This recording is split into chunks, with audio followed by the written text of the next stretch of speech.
Les damos la bienvenida desde Rapalo a este ciclo de charlas que denominamos Rapalo Conversa.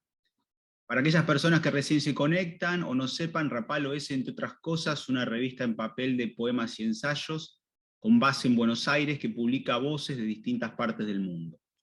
En este caso, la invitación es, en Rapalo Conversa, a poner en diálogo los mapas, las políticas y las prácticas de la poesía. Esa que hacemos al escribir y leer, al editar y recomendar, al actuar y proyectar, con mapas, políticas y prácticas proponemos pensar ciertas líneas matrices, pero no exclusivas, para un intercambio, y nos referimos puntual, pero no únicamente, a aquello que articula nuestra poesía y nuestra historia. Los mapas que traman, diseñan o entrampan la poesía, sea en textos o ideas, en genealogías o geografías, construyendo recorridos o planos posibles para sus prácticas y políticas. Las políticas que concretan o desean una poesía en actividades o grupos, en publicaciones o instituciones, habilitando o cuestionando sus mapas y prácticas. Y las prácticas que encarnan o trazan la poesía, desde la escritura y sus rituales a la conversación y sus murmullos, sin los cuales ni mapas ni políticas serían tales. Hoy tenemos de invitada a Violeta Kesselman. Su charla se titula Usos de la lectura y la escritura. Para quienes no la conocen, Violeta nació en Buenos Aires en 1983, publicó Intercambios sobre una organización de editorial Blatty Ríos en 2013 y Morris de editorial Palabras Amarillas de 2019. Junto a Ana Mazzoni y Damián Celsi compiló La tendencia materialista, antología crítica de la poesía de los 90, que salió en Editorial Paradiso 2012. Hola, ¿qué tal? Bueno, muchas gracias por estar acá, las personas que están con sus cámaras apagadas, y muchas gracias primero que nada a los editores de la revista Rapalo por la invitación a este ciclo que se abre hoy. Básicamente, querría arrancar un poco, teniendo en cuenta la consigna tripartita propuesta por la revista. Quería empezar un poco hablando sobre los mapas, o el mapa en particular, puesta a ver, digamos, un poco hacia atrás digamos, en mi propia producción o en lo que estuve escribiendo en estos años. Abro un paréntesis, no sé si le comentaba a los editores, no sé si cumplía adecuadamente la consigna. En todo caso, bueno, luego las preguntas podrán reencauzarme si así fuera, pero digo, un poco lo encaré por ahí, me puse a pensar qué mapas, qué nombres, qué textos había por detrás de ciertos intereses literarios que había registrado a lo largo digamos, del tiempo que venía escribiendo. Lo que inicialmente puedo pensar es que si tuviera que pensar en un mapa básico de avance, el mapa, los nombres, o lo que encuentro como una guía que me proveyó un cierto metabolismo literario, digamos, una manera de metabolizar otras lecturas y de escribir, es principalmente la poesía argentina de los 90.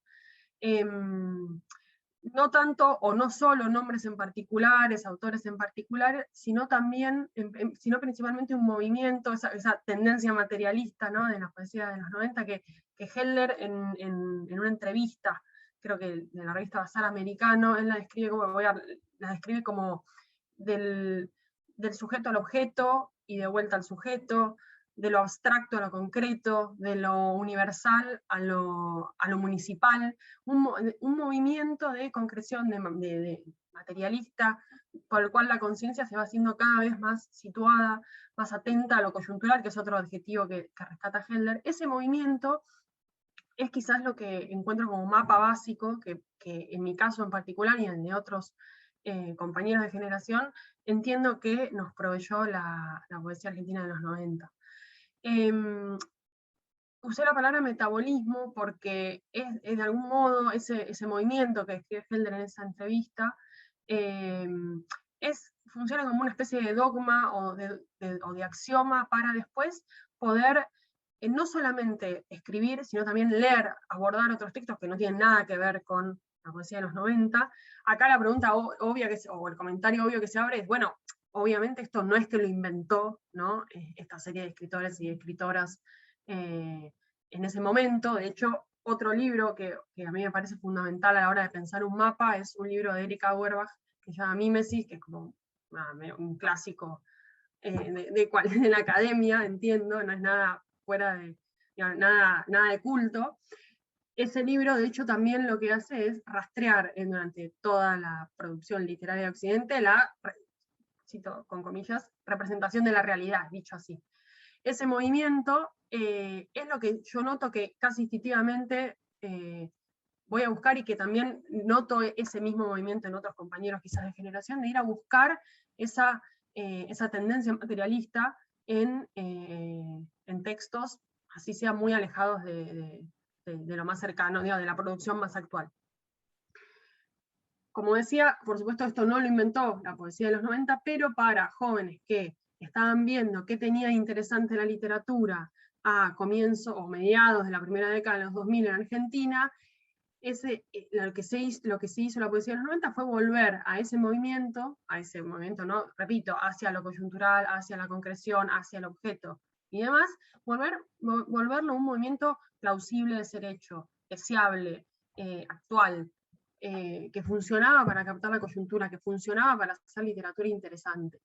Y en ese sentido digo, no me molestaría si alguien me dice, bueno, pero si vos estás buscando todo el tiempo eso en los textos que lees y mismo en lo que escribís, bueno, en algún punto entender ciertos, digamos, hasta mi propia producción, como una situación, un punto medio epigonal a eso, en relación a que son variaciones de ese mismo dogma. Incluso cuando uno se aparte o traicione las premisas básicas de ese dogma, porque en todo caso sigue funcionando como un dogma, del cual uno o una se aparta o traiciona o se aleja o lo cumple en distintas ocasiones. Porque siempre aparece, ¿no?, como el la que da la afinación. Bueno, es como un poco la afinación general de lo que uno escribe y también de lo que uno lee. Repito, no se trata tanto de autores en particular o de libros en particulares, que también, sino de un movimiento más general, de una visión más general, un modo de practicar y de llevar a cabo la poesía en particular. En relación a esto también, algo que me parece muy importante es que esa lectura de la poesía de los 90, como digo, a mediados de la primera década de los 2000, se dio, digamos, situada precisamente en ese contexto. Esa lectura tuvo lugar en un momento muy particular, ya vinculada a la consulta por la consigna de la política, de que mencionaba Gabo al comienzo. Se dio digamos, con una realización muy particular, con un grupo de compañeros de generación, en este caso de la revista Planta, también algunos compañeros del taller de Hendler. Entonces esa aprehensión se dio siempre en relación con esa práctica en particular, digo, así como me parece que hay condiciones de escritura, condiciones de producción, hay por supuesto condiciones de recepción, condiciones de lectura, y esa fue, en el caso particular, la mía. Y en esas condiciones de lectura lo que aparece como muy en primer plano es el afán crítico. No necesariamente la crítica entendida como una institución del mercado, ¿no?, con ciertas publicaciones en determinadas revistas, en determinada situación, sino más como un impulso de leer hasta el fondo con ciertas herramientas. Digo, en muchos casos eran las del, y en mi caso en particular las del materialismo muy silvestre, muy a grandes rasgos, una crítica con mucho énfasis también en lo estilístico, en el analizar el aspecto más formal de los textos para reenviar luego a un aspecto más vinculado, si se quiere, entre comillas, al contenido o a lo proposicional. Esa lectura, como decía, se dio de la mano con ese movimiento, con esa puesta en primer plano de la crítica, y también de la lectura entre pares, ¿no?, que es otra quizás de las enseñanzas a posteriori que dejó la poesía de los 90, que es la importancia de contar con una lectura entre pares, una lectura de los textos que uno escribe entre los propios pares, y la importancia de prestar atención a la producción contemporánea. Que no quiero ponerme crepuscular, ni mucho menos, no querría hablar con tono mortorio de cómo era antes y cómo es ahora, pero sí me parece que quizás se registra cierto lenguaje o discurso propio de las redes que atende un poco contra ese afán crítico, que me parece que es condición indispensable para la producción de buena poesía, de buena literatura. Digo, sin una buena crítica entre pares, sin una buena crítica que diga qué está bueno, qué no está tan bueno, por dónde avanzar, qué texto vale la pena y demás, me parece que es mucho más difícil producir, que se produzca buena poesía, buena literatura, porque faltan como las señales, cierto aprendizaje, cierta reflexión sobre la propia escritura del presente. Entonces, esa lectura, como decía, de la poesía de los 90, esa absorción de un dogma básico, ¿no? de este movimiento, de esa tendencia materialista, se dio de la mano con una puesta en primer plano de la crítica y de la lectura entre pares como movimiento básico, digo, como una confianza en la crítica también en ese sentido. Recupero también el libro, digo, la mención al libro de Auerbach. Si uno lee ese libro, que no hayan leído, que capaz, digo, cualquiera que usó letras lo leyó, seguramente, tiene como un gusto por lo que lee, por poner, digo, por decir por qué son interesantes esos textos, por decir que suman a la historia de Occidente, por analizar esas formas, por analizar esos discursos, que es realmente fascinante. Esa como relación así de interés y de deseo hacia la lectura y la escritura, me parece que es también algo importante a la hora de rescatar ese afán, si se quiere, un poco iluminista a la hora de leer y de escribir. Entonces, como mapa básico, la poesía argentina de los 90, ¿no? Como proveyendo un dogma básico para poder seguir produciendo, seguir escribiendo y también seguir leyendo. Pero también, en paralelo con eso, me parece que algo que está bueno poner en valor son quizás ciertas lecturas más coyunturales, más vinculadas a necesidades, entre comillas, literarias del momento, mucho más esporádicas, más caprichosas, mucho más antojadizas, menos sistemáticas, que un lector puede ir encontrando a lo largo de su derrotero, y que alguien que escribe también puede ir encontrando a lo largo de su derrotero lecturas que son directamente para vampirizar, ¿no? Como también en relación a eso pensaba un poco el nombre de la charla, como decir, bueno, es directamente lecturas de las que uno se apropia y va a buscar algo ahí que le sirve, y como un ladrón va, roba algo y directamente lo usa para producir otra cosa. Se trata de lecturas que quizás no hacen tanto a esto, a la generación de líneas madre de lectura y escritura, sino que pueden ser útiles en un momento dado para responder a determinada urgencia literaria que uno puede tener. Y en ese sentido son mucho más, me parece, el acercamiento es mucho más pulsional, como libidinal, ¿no? Mucho más del deseo, las ganas, menos razonado quizás. Al menos en mi caso yo lo entendí así, como temporadas de fijación en determinado autor, determinado texto, y usar eso luego para poder seguir escribiendo.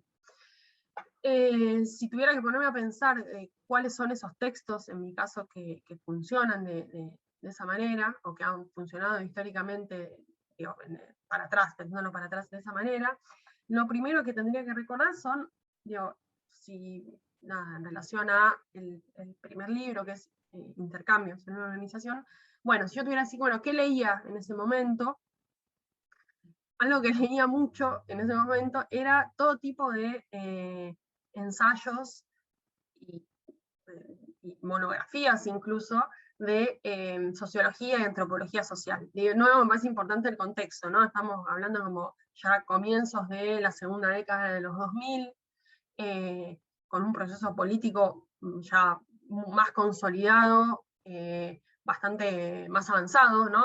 Hablo de la experiencia del kirchnerismo en Argentina, y yo empecé a ver que había un montón que el discurso literario, esa efervescencia no la acompañaba, no la tomaba, no la registraba, no había como tampoco incluso la complejizaba, si se quiere, no había como un diálogo, por así decirlo, entre una experiencia política y social muy rica y ciertas cosas que se estaban produciendo en literatura. Obviamente siempre hay cosas interesantes para leer, siempre hay alguien que escribe bien, siempre hay alguien que está haciendo algo que está bueno, pero como movimiento global, o como situación más global, la verdad que no lo encontraba. En ese momento, entonces, me recuerdo el afán de leer todo ese tipo de publicaciones que caían en mis manos sobre la experiencia organizativa en el barrio tal, de tal organización, sobre un grupo de vecinos que acá iba desde tantos autores quizás más reconocidos como, no sé, Javier Aullero, Denis Merklen, hasta, repito, un paper que había publicado un estudiante de sociología o de antropología. Obviamente leer todo ese tipo de textos, incluso con un poco de culpa, diciendo, pero esto ¿para qué me está sirviendo? ¿No? ¿Para qué sirve leer esto? Que me parece una pregunta totalmente válida, como pensar para qué sirve leer algo, incluso, por supuesto, pensar para qué sirve lo que uno escribe, me parece que es una pregunta, quizás puede pecar de ingenua, pero me parece que es válida, pero lo mismo también preguntarse para qué sirve lo que uno está leyendo, qué quiero hacer yo con esto, o qué quiero entender yo con esto. Bueno, todos esos textos abordaban temáticamente, o sea, desde el tema, no necesariamente desde la forma, o no con una apuesta por la forma, porque eran textos, repito, muy básicos o muy académicos, abordaban un tema que a mí me parece que me llamaba la atención, no voy a decir así de un modo muy rupestre. Esta me parece, otra cosa que me parece interesante, o digo, que me parece sí, interesante señalar es, creo que es en el ABC de la poesía, que Pound habla como de siglos que son de la narrativa y siglos que son de la poesía. Bueno, me parece que no siempre la poesía o la literatura es el discurso más avanzado, o que capta mejor, o que dialoga mejor, o que sí, se relaciona mejor con la realidad. Hay momentos donde quizás el discurso que mejor lo hace es otro. Es, por ejemplo, sin lugar a dudas, el discurso político, o, por ejemplo, en algunos momentos el discurso científico. No quiero decir con esto que a comienzos de la segunda década de los 2000 en Argentina, el discurso que mejor dialogaba con la realidad era el de la antropología o el de la sociología. No, lo que quiero señalar es que no siempre esas lecturas tienen que antojadizas, que quizás sirven esto para seguir avanzando, para seguir escribiendo, para entender, para iluminar determinada cuestión, no siempre me parece que tienen que ser netamente literarias, porque no siempre la literatura produce un discurso interesante. En todo caso, es nuestra responsabilidad intentar que lo produzca, incluso, digo, ya sea desde el lugar, ya sea escribiéndola, ya sea leyéndola con un espíritu crítico, etcétera, etcétera. En ese sentido, digo, no hay que endiosar a la literatura, ¿no? Como el discurso que mejor captaría no sé qué. Es uno como un discurso como tantos otros. Entonces, en ese momento, el afán, digamos, de la dieta literaria, yo buscaba eso, ¿no? Como textos que yo veía que trataban un tema, voy a usar la palabra tema, así como un reflector, era el tema que me interesaba. Otro texto, o sí, otra autora que en su momento sirvió para poder empezar o seguir escribiendo, es Ariel, de Silvia Plath. Mezclado, digo, quería ver un poco cómo trabaja un yo, ¿no? Laburado con un tono gélido, como muy distante, muy cruel, por supuesto, y a la vez también ese verso quebrado, conflictivo, cómo trasladar un poco, ¿no? Del conflicto, en este caso, como de una subjetividad individual a el verso, ¿no? Que el verso tenga algo de ese conflicto tortuoso, individual, personal, en el caso de Ariel, que a su vez es tratado de un modo muy gélido, con un tono helado, sin ningún tipo de, por supuesto, ningún tipo de compasión, pero tampoco ningún tipo como de burla necesariamente hacia uno mismo, ¿no? Como muy cruel. Esas dos cosas creo que yo podría decir que están un poco como que son el mapa que marca, ¿no? Ese momento de interés. Y de nuevo, en esas cosas, en esos textos yo iba a buscar el dogma básico, o los iba a leer con el dogma básico que me había provisto esa lectura quizás más iniciática, más formativa de la poesía de los 90 en Argentina. Luego, si tuviera que seguir, digo, hablando de estos textos más antojadizos, estas otro tipo de lecturas que uno tiene, lo que me aparece como ya quizás en relación a Morris, al segundo librito, es básicamente la lectura de nuevo antojadiza, dispersa, caprichosa, llena de agujeros de Shakespeare. Había conseguido como unas ediciones bilingües, como en inglés verdadero de Shakespeare y en inglés simplificado, que las recomiendo, no sé si alguno no las conoce y le puede venir bien porque quizás no lee inglés bien como es mi caso. La verdad que están bastante bien. Digo esto también como para que se vea, ¿no? Como es quizás la apropiación o la vampirización de estos textos, se da con unas mediaciones infinitas. Y recuerdo en ese momento haber leído, no sé, 3, 4 obras al hilo, porque como el estilo, necesitaba algo del estilo, ¿no? De ese tono oscuro, oscuro pero no mortuorio, ¿no? De las tragedias de Shakespeare, no sé, de Macbeth, Ricardo III, Rey Lear, un par más, de nuevo, muy poco sistemático. Pero eso puedo decir directamente, y pensaba, bueno, ¿cómo puedo yo copiar o apropiarme o vampirizar este tono en esta coyuntura, para escribir ahora? ¿Por qué me sirve este tono ahora? ¿O qué hay acá que rima con algo de lo que puede estar bueno escribir en este momento? No, por supuesto, el conflicto, ¿no? El conflicto de la conciencia personal, en los conflictos políticos, era también algo que me interesaba, y directamente el tratamiento de como grandes figuras, grandes temas de la humanidad en Occidente. La muerte, así lo digo, el sueño, la vida, la finitud, esos grandes temas, era fascinante ver de qué manera se actualizaban en un texto de una manera lleno de energía verbal, lleno de energía literaria. Y cómo puedes tener tanta fuerza incluso después de tantísimo tiempo. Lo que estoy diciendo es una perogrullada, digamos, es como algo muy básico, pero tiene que ver con un disfrute también básico de la literatura que me parece que tiene que ver con este tipo de lecturas a las que uno se acerca en determinado momento, o al menos esa fue mi experiencia. El segundo grupo de textos que pueden entrar en relación a este segundo libro, a Morris, es textos directamente políticos, ¿no? Por supuesto, nada, lecturas de Perón, de Mao, apuntes para la militancia de John William Cook, discursos de Cristina, discursos de Néstor. Todo ese tipo de formación directamente política son cosas que empezaron a trabajar.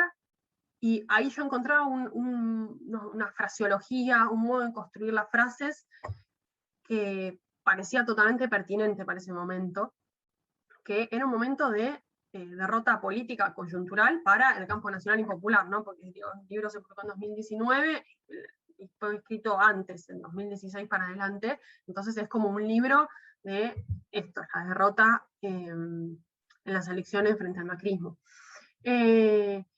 Y había algo de esos textos netamente políticos, ¿no? Que funcionan, digo, que viene bien para, digo, que son clave para la formación de cualquier militante, pero que también servían para producir literatura. Después quiero agregar un poco más cómo me parece que se puede como seguir laburando, o cómo me interesaría hacerlo. No sé, Sun Tzu, frases así como directamente sobre estrategia y táctica, ¿no? Como muy lapidarias en algún caso. Todo lo que pudiera evidenciar una conciencia política avanzando, ¿no? Todo lo que pudiera evidenciar una conciencia política tratando de organizarse. En un contexto oscuro, ¿no? Incluso, digo, no sé, apuntes para la militancia de John William Cook también fue escrito en un momento bastante oscuro, y tiene, ¿no? Algo, tiene ese tono también, ¿no? Como de, bueno, en este momento lo que tenemos que hacer es ponernos a pensar, ponernos a generar un mapa para seguir avanzando. Mapa ya no sé si en el sentido en que lo convocó la revista Rapalo, pero en todo caso sí, alguna guía de acción táctica. ¿No? También con una sintaxis como un poco tortuosa, en ese sentido.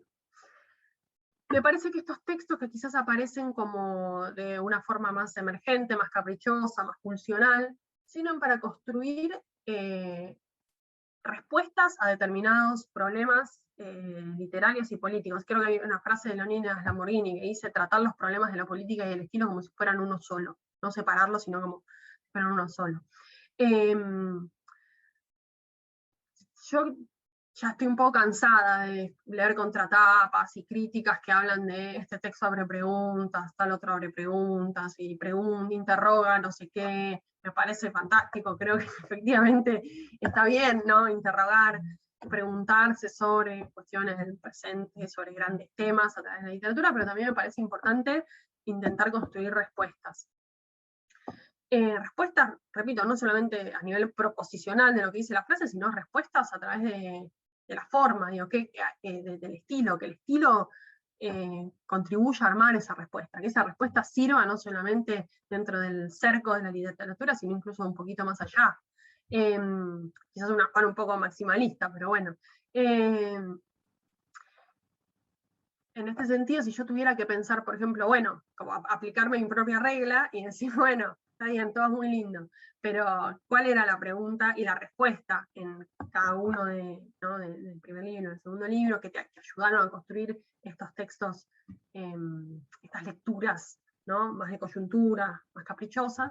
Bueno, en el primer libro creo que la pregunta es, bueno, ¿cuál es la novedad, ¿no? A nivel político, social en este país, comienzos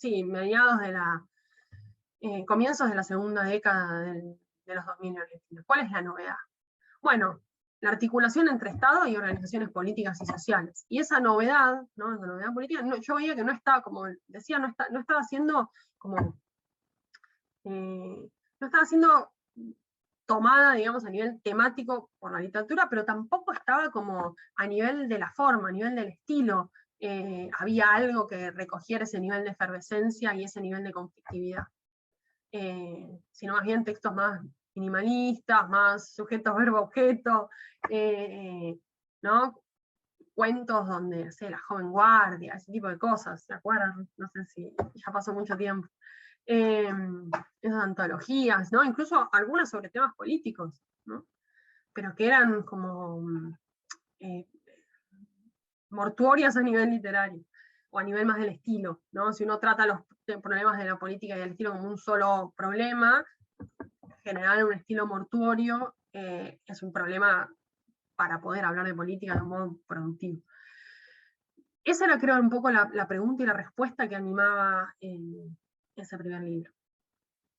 La pregunta y la respuesta que animaba o intentaba animar el segundo es, bueno, ¿cómo es la conciencia de un militante en un contexto de derrota política coyuntural?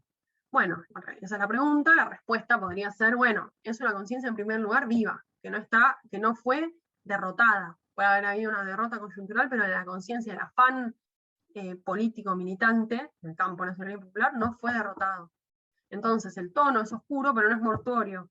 El tono es oscuro, pero sigue existiendo un conflicto alrededor de eso, sigue existiendo una práctica política conflictiva en el sentido de productiva, ¿no? Que tiene un conflicto social o que anima un conflicto social alrededor de ella.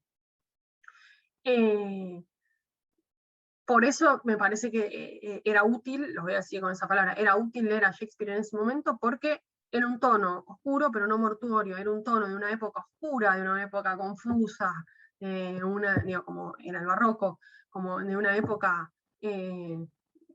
convulsionada, pero no era un tono apagado, era un tono profundamente vivo, profundamente energético, lleno de riqueza estilística.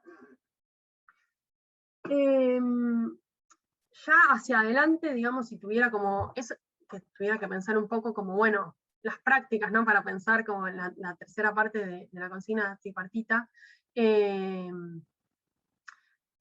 hacia adelante y tomando un poco como, recuperando un poco lo que había mencionado previamente sobre, como, bueno, la relación con el discurso netamente político de la literatura, ¿qué podría ser interesante hacer? En primer lugar, me parece que ciertos libros, o al menos los libros que a mí me interesa escribir, funcionan como un diagnóstico, ¿no? Esa respuesta es un diagnóstico de determinada situación.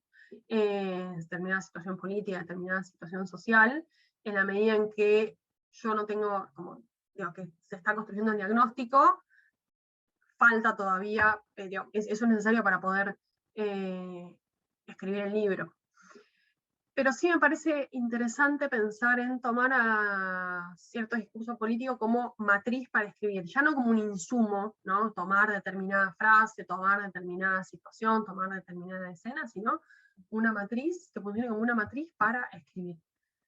Perdón, a ver, creo que ingresa alguien acá. Un minuto, creo que están por traerme un niño. No, cerraron la puerta, perdón.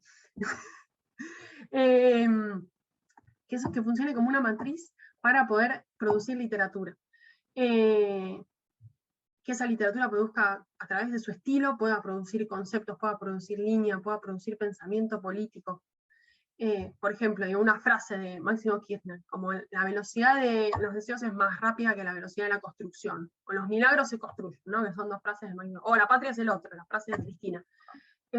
Son frases que tienen una enorme riqueza, por supuesto, ni que hablar política, ¿no? Para pensar la dinámica entre la construcción política, las organizaciones políticas, la propia individualidad, la subjetividad militante, las conquistas sociales, el modo de relacionarnos con el otro en la militancia.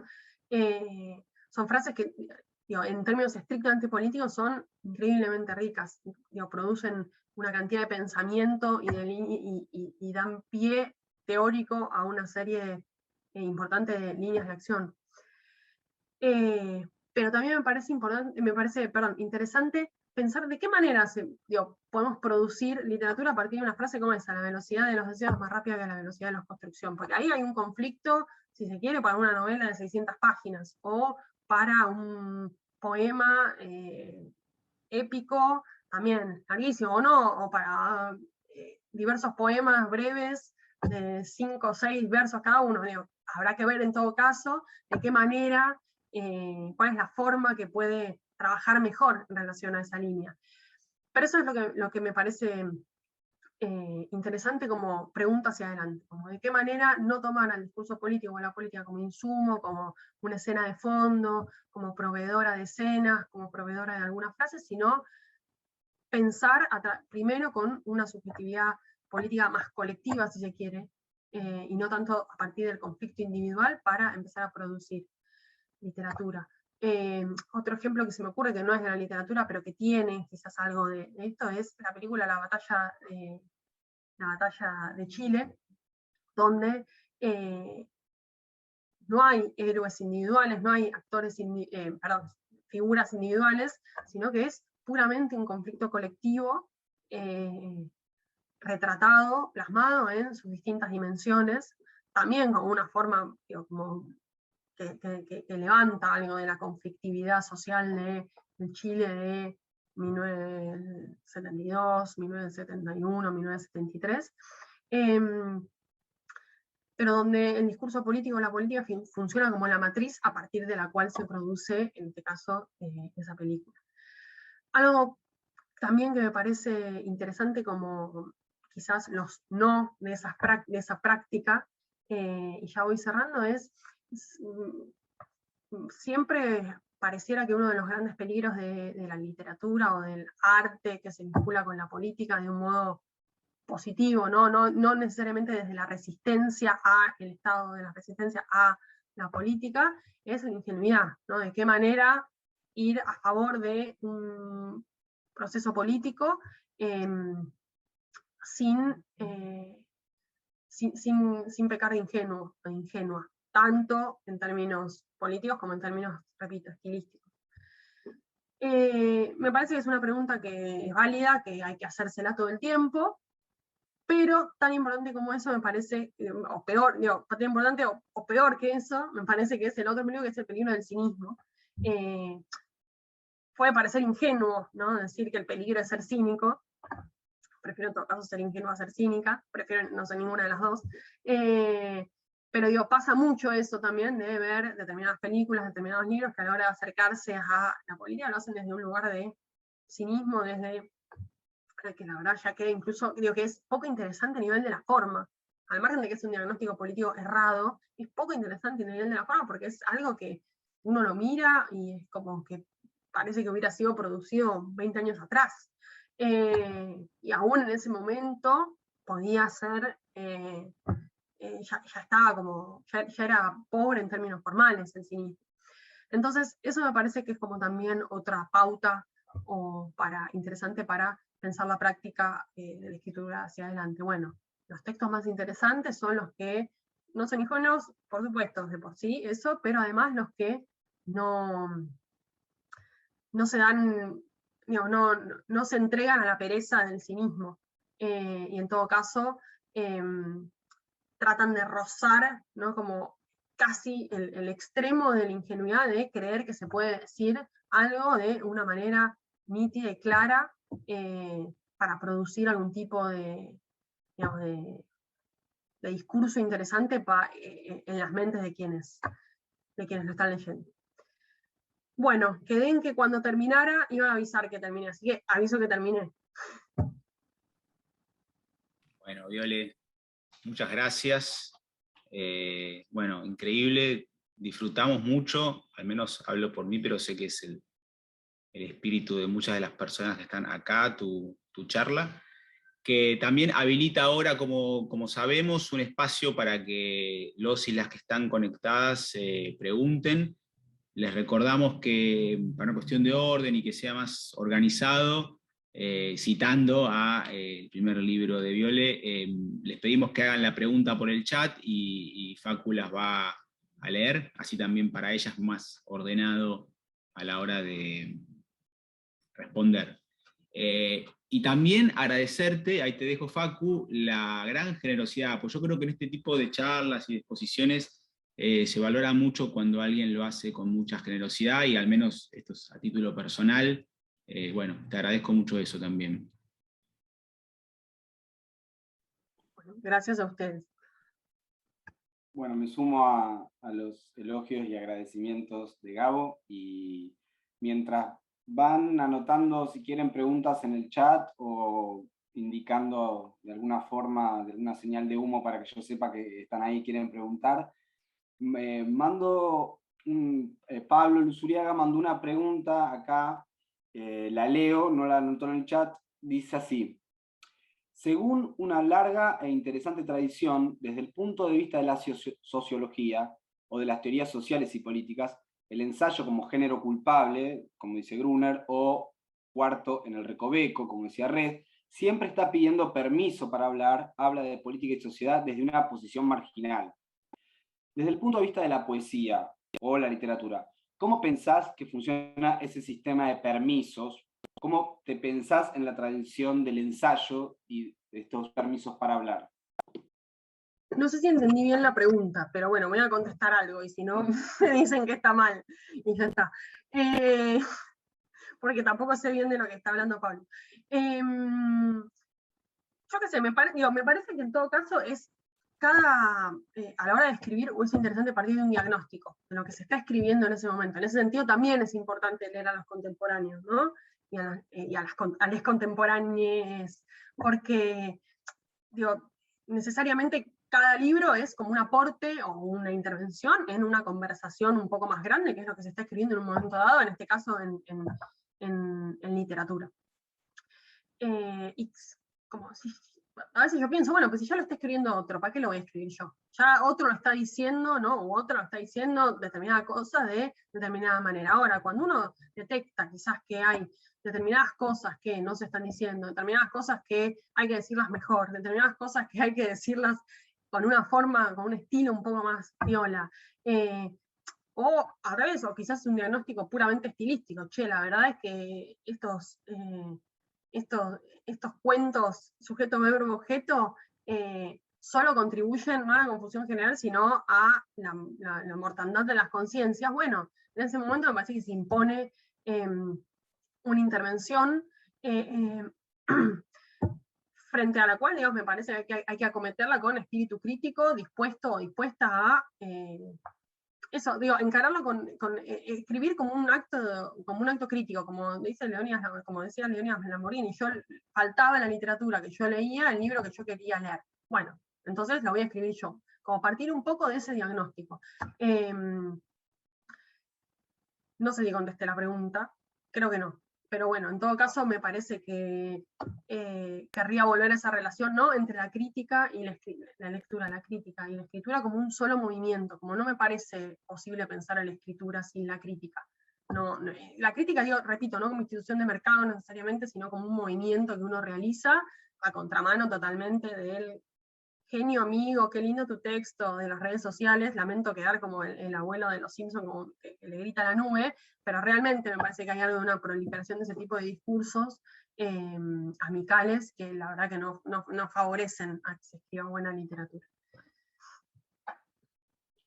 Bueno, acá, además de agradecimientos varios a la charla tuya, hay otras preguntas. Te hago algunas más, ¿te parece? Y dice la primera, si podés describir al menos los contornos de lo que sería una ingenuidad formal en el poema. Me parece re interesante la pregunta. Me parece que muchas veces hay como a veces excesiva confianza, ¿no?, en que, o podría haber, o temor a que una excesiva confianza en la traslación directa, en el caso de la literatura política, por ejemplo, de consignas políticas o de conceptos o de línea política directamente, confianza en que eso necesariamente trae una modificación en las conciencias de los lectores, como por ejemplo, si fuera que,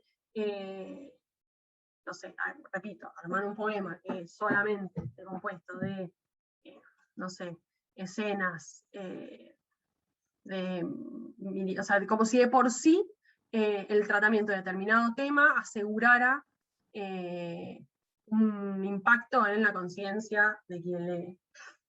Eso por un lado. Y después también me parece que hay una ingenuidad formal, no solamente en los poemas, sino en la literatura, pero una ingenuidad que no se reconoce como tal, como una ingenuidad que no quiere decir su nombre, bueno, ninguna ingenuidad se reconoce como tal, pero nuevamente, estos textos totalmente, ¿no?, como minimalistas, sujeto, verbo, objeto, donde la verdad que no sucede nada, creyendo que así se plasma algo de la conciencia contemporánea. Eso me parece que es como el zoom de la ingenuidad, ¿no? Creer que la conciencia contemporánea es eso, ¿no?, como el tono mortuorio, sin ningún tipo de, como si fuera Raymond Carver mal entendido, ¿no? Pero eso por un lado, y por el otro lado lo que mencionaba de creer que apilar determinadas, ya desde el punto de vista más de la poesía política, o que labura política, o que labura con interés por ese tipo de discursos, me parece que tiene que ver con eso, creer que si el poema tiene conciencia política, necesariamente esa conciencia política se la va a trasladar a quien lee. Por ejemplo, me acuerdo un poema de Hellman, que digo, no me parece necesariamente ingenuo en lo formal, ni mucho menos, no estaba pensando en eso, pero me acuerdo, hay un poema que dice, bastante breve, capaz alguien se lo acuerda, que dice, como no me acuerdo, y termina como diciendo un hombre obsedido por la palabra revolución, ¿no? Y es como ingenuo creer, digo, sé que es grave decir ingenuo a Hellman, pero digo, en ese poema, al menos, ese remate es un poco ingenuo, al creer que por presentar un yo poético, un personaje o una figura poética de un hombre obsedido por la revolución, eso va a generar algún tipo de impacto en ese sentido en el poema. Bien, te leo, recién la había hecho Matías Ábalos, que no llegué a leer el nombre, y esta la hace Florencia Castellano. ¿Cómo ves hoy una poesía que no sea solo palabra escrita o leída? ¿Cómo ves la poesía performática? ¿Te parece una forma eficaz de intervención poética y social a la vez? No, quiero ser muy sincera en esto, no estoy muy al tanto, entonces no quiero decir cualquier cosa. Me parece que sí, que puede ser una forma eficaz. Me parece también que hay cierta como potencia en la palabra netamente escrita, en su carácter recuperable, de que puede ser leída muchísimas veces, en su carácter durable, que muchas veces no hay con qué darle. Dicho esto, me parece que sí, que no descartaría la potencia de todo lo otro, de quizás apuestas más performáticas. Sí me gusta cuando determinados escritores y escritoras leen de una manera particular o apuestan a lo performático, pero sí me parece que hay algo de lo otro que, ¿no? Como todos lo recordaremos, ya el libro murió el poema, murió no sé qué, murió lo de más allá, ya no, bueno, me parece que como que no hay con qué darle.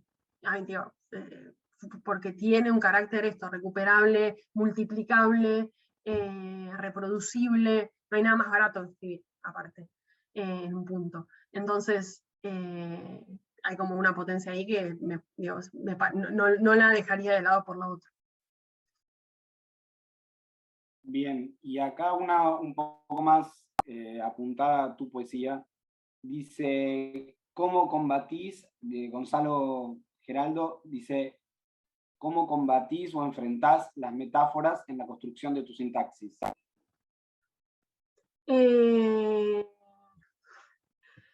Tampoco sé si las combato. Cuando hablaba de, inicialmente, ¿no? Como de los dogmas en un sentido positivo, ¿no? O doctrinas, que como joven, a comienzos de los años 2000, me había provisto la poesía de los 90, ¿no? Como bueno, la idea de no ideas salvo en las cosas, todo el decálogo de Pound, de no escribir, como era, turbios, alguno quizás se acuerda, sombríos territorios de paz, esas cosas, ¿no? Todo ese decálogo tan estricto que cuando uno lo lee y recién arranca a leer y escribir, es como una bomba. Así, qué bueno que se pueda hablar así. Bueno, a mí al menos era algo que me llamaba mucho, ¿no? Que se pudiera hablar de manera tan tajante sobre la literatura. Dicho esto, una vez que ese dogma o doctrina empieza a funcionar, también uno empieza a poder probar apartarse de eso, con lo cual no sé si combato las metáforas. Ahí, yo qué sé, me gusta como tratar de ir como bien al filo de eso, de tratar de que sea una metáfora pero que funcione, y que a veces se refiere a cualquier cosa. Pero, o sea, no negar la metáfora de por sí, sino en todo caso tratar de que esa metáfora funcione. Por eso lo hablaba como, pero sabiendas en todo caso de que estoy quebrando ese dogma autoimpuesto, esa doctrina autoimpuesta en la que me formé. Por eso sigue siendo una doctrina, por más que se la traicione. Bien, y acá por ahí podríamos hacer con estas dos preguntas la última, si te parece, porque tienen que ver con la parte más de mapas, y por un lado te preguntan qué otros autores no latinoamericanos recomendarías leer hoy, y por el otro lado, también ligado a las lecturas y los mapas, dice que armaste un mapa, pregunta Carla Fumagalli, un mapa bastante anglosajón, además del contexto argentino del materialismo de los 90. ¿Crees que hay algo en la literatura escrita en inglés o de la historia de esa literatura que te atrae principalmente, o solo fueron Shakespeare y Platt por esa intensidad oscura en contraposición con lo mortuorio que ves en cierta literatura? Y una más dice, si esta tensión entre mortuorio y oscuro, si en esta tensión lees un gesto de intensidad o shock y poca profundidad, o pensás que el mercado tiene algo que ver en eso. Bueno, espero recordar todas las subpreguntas. Lo primero, tengo que decir algo muy terrible, pero no estoy leyendo mucha literatura, entonces no quiero hacer recomendaciones de cosas en relación a la pregunta de autores no latinoamericanos. Igual me gustó la pregunta de autores que no fueran latinoamericanos. Bueno, no sé, yo leo, pero también a través de los compañeros de la revista Rapalo, así que en un punto es como una autora latinoamericana, María Salgado, que no sé si estaba por ahí, o yo lo playé, pero bueno, ya no sé si es literatura escrita en español. Por lo demás debería pensar, yo tiendo a leer mucho latinoamericano, y sobre todo ahora, digo, cuanto menos puedo leer, lo que privilegio leer es lo que se escribe ahora en Argentina. O sea, con poco tiempo para leer, prefiero leer cualquier novela o libro de poesía que no me copa tanto situado ahora, que un texto publicado de la escritora o el escritor Sarasa, nueva narrativa, no sé qué, europea o yanqui. Puro prejuicio, pero digo, también tiene que, digo, es una doctrina, un dogma que en todo caso tiene que ver con esto, bueno, tratar de ver en qué está siempre en la discusión contemporánea. Después, la literatura, perdón, tuve que repasar la pregunta. La verdad que no respecto a la literatura en inglés, debería pensarlo un poco más. Es posible. Hay algo también de que, bueno, la poesía de los 90 en Argentina bebió mucho de la literatura anglosajona, entonces hay algo por ese lado, ¿no? Como que son lecturas de lecturas. Puede haber algún tipo de atracción por ese, digamos, no sé si modo de decir, o tipo de literatura, también en su momento, no sé, leía un montón Pavese. Y después, no sé si entendí lo de oscuro mortuorio, pero estoy releyendo la pregunta. Hice un gesto de intensidad shock y poca profundidad. ¿Pensás que el mercado tiene algo que ver? No sé si lo que yo respondo con lo que entendí, no sé si es correcto. Sí me parece que esas escrituras mortuorias, ¿no? De conciencia apagada, como de electrocardiograma muerto, tienen algo muy fácilmente, de muy fácil lectura, que incluso a mí, que no me gustan ese tipo de libros, si me siento lo leo en una sentada, casi de forma activa, ¿no? Como, porque son relatos que terminan rápidamente, no sucede nada, pero digo, hay como algo del orden de que es fácil leer esas novelas, lo cual no me parece mal que un texto sea fácil de leer, quiero aclarar. Así que sí, me parece que son, hay algo como del formateo de mercado de ese tipo de escrituras, de cuántas contratapas hemos leído que dicen con una prosa que prescinde de adornos y no sé qué, ¿no? Todos recordamos cientos de contratapas, con una prosa que avanza a velocidad trepidante sin detenerse en no sé qué, lo mismo. Y eso como si fuera algo bueno, cuando la verdad que en sí mismo no lo es. Sí, me parece que hay algo de que es fácil consumir ese tipo de literatura. No me parece que sea malo, que algo sea fácil de consumir en términos literarios, ni mucho menos. Pero sí me parece que es que no siempre, muchas veces no, y sobre todo en Argentina no en estos últimos años, no siempre es lo que mejor sirve para captar algo del ruido, de la electricidad, del conflicto que hay en un momento social. No sé si contesté la pregunta. Bueno, muchas gracias, Viole, por las respuestas. Gracias a quienes hicieron preguntas. Ahora, entonces, hacemos una especie de cierre y le dejo la palabra a Gabo y vuelvo a agradecerte y nos estamos viendo. Bueno, también, primero que nada, volver a agradecerles a todas y a todos, y sobre todo a Viole por la charla. También comentar que sigue otra charla que se va a ir subiendo, así que estén atentos para poder escuchar todas. Y bueno, invitarles a que sigan participando de este Rapalo Conversa, y nada más que eso. Un beso grande, no me sale decir otra cosa. Muchas gracias por la invitación, gracias por las preguntas. Creo que en algún caso contesté cualquier cosa, pero bueno, gracias de todos modos.